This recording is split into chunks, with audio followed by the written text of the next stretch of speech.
as I thought about how to frame the book, I chose two phrases that I reverse to mark two sections of the book. One is God and pop culture, and then for the second half of the book I flipped that, pop culture and God.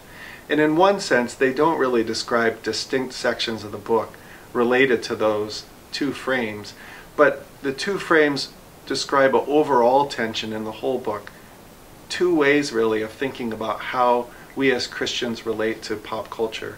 The first one, God and pop culture, is a way to say we're looking in pop culture to see if God is there, and we're not sure exactly. God may be there in this or that place, God may not. And so it sets up a conception, I think, that allows us to imagine that there are places in creation, there are places in culture where God is not. And it sets up us as the ones who are investigating that, who are seeking to determine if God is present or not.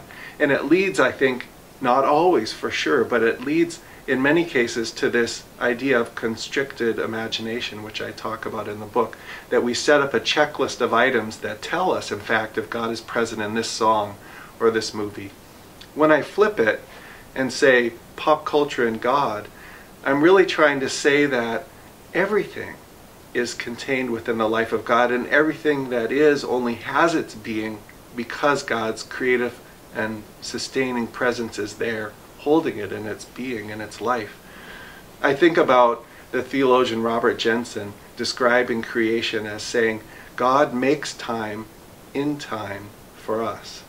And so he has an imagination about all that is being held within God's own life, within God's own time.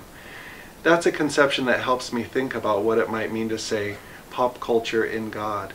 Now that doesn't at all mean that there aren't horrible things in pop culture, and I talk about that in the sense that we're all to some extent bent. We're all in some way curved in on ourselves, to use that old Reformation sense of what it is to be a sinful human being.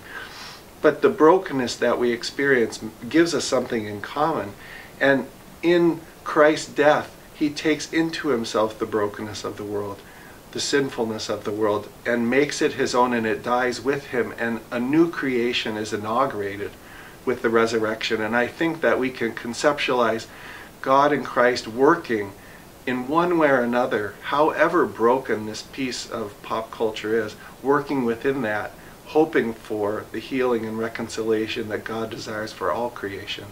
So the conceptions of those two parts of the book, pop culture and God and pop culture, offer us, I think, a playful way and a helpful way of thinking about these two approaches to pop culture that are really at the heart of my proposal in the book about how Christians think about God and popular culture.